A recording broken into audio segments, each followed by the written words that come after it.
Isang mapagpalang panahon sa ating lahat. Ito po ang libretang ibinabahagi po ng tagapaglingkod ninyo upang maragdagan ang kaalaman kung anumang meron sa inyo ngayon. Lalo na sa mga kapatid nating matagal lang tumangkilik sa kargada na kung saan ibinabahagi ng Master Tenet na kung saan na naging subok na din, naging mag-aanting, naging manggagamot at naging subok na din sa giyera. Ang mga orasyon po ito ay pinagsamang orasyon ng Diyos Ama sa panggagamot, orasyon ng Diyos Ama sa depensa. Kasama na po ang mga orasyon na kung saan kaya mong ibalik o ipabalik ang mga palipad hangin, barang, sumpa, kulam. At of course, sa depensa naman ay kompletong pundasyon upang magkaroon ka ng sapat na kapangyarihan o pagtawag sa sariling kapangyarihan, pagtawag sa armas baluti sa katawan, at taguliwas, liwas bala, kabal, pangkalahatang kabal. At hindi po nawawala, kasama din po dito sa orasyon ng Diyos Ama, tinatawag din po na spiritual cooling. Kompletong recados at hindi lamang po yan nagtatapos. Pagkatapos ng spiritual cooling, nga pala, ano nga bang spiritual cooling? Yan po ipagtawag natin sa Espiritu ni Kristo, ng Panginoon, ng Diyos Ama, at ng iba pang mga banal na kung saan ito'y handang tumulong sa oras ng ating pangangailangan at sa oras ng tayo na sa kagipitan.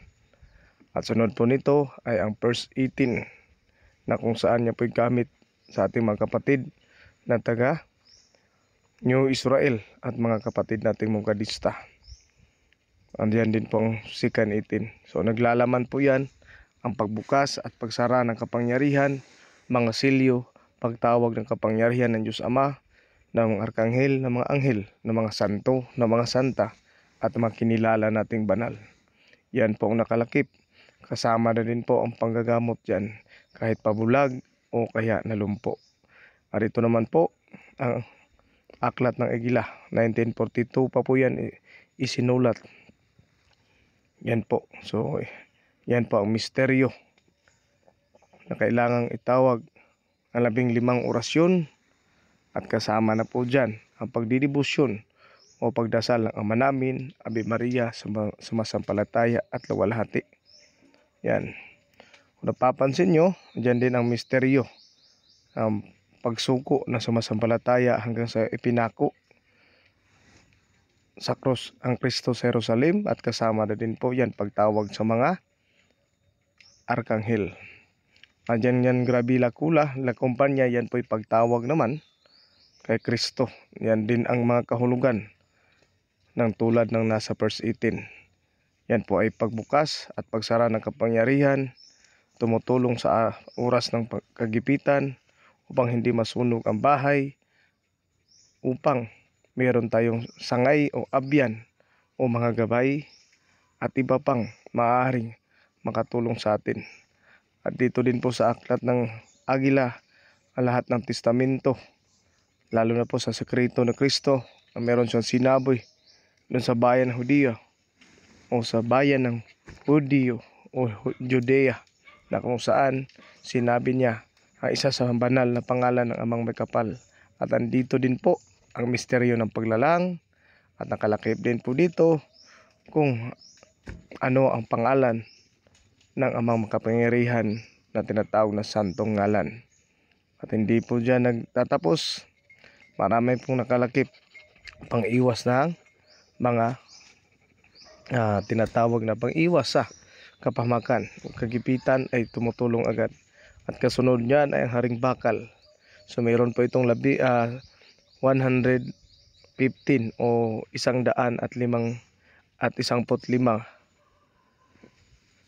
na mga orasyon na panawag ng kapangyarihan. Kaya sa tinawag na Haring Bakal, ito po'y purely o talagang walang halo, na kung saan ito'y panawag ng kapangyarihan upang magkaroon tayo ng kabal, taguliwas, liwas bala, liwas kapahamakan, at magkaroon ng ekstrang kapangyarihan na tulong ng Amang May Kapal na mga gabay ng mga anghel at mga arkanghel. At dito din ang mga orasyon ng mga 7 arkanghel at mga santa at santo na makakatulong sa atin. Yan po ang Haring Bakal. At kasunod namang Haring Bakal ay hindi po nawawala ang orasyon din po ng mga orasyon ng kontrambos. Yan po mga kapatid, ang mga orasyon na binabahagi ko. Ito po'y nararapat sa mga taong naging subok na, lalo na po sa nagkaroon ng gamit na galing mismo dito sa atin. Ako po'y nagpapasalamat sa mga tumatangkilik. Gaya ng sinabi ko, hindi po paramihan ang gusto natin, kundi nakaayon po tayo sa kagustuhan ng mga banal na espiritu. Kung sino ang magkakaroon nito, sila yung mapalad at malalaman ang mga sekreto na nakalakip sa libritang ito. Isang mapagpalang panahon hanggang sa muli.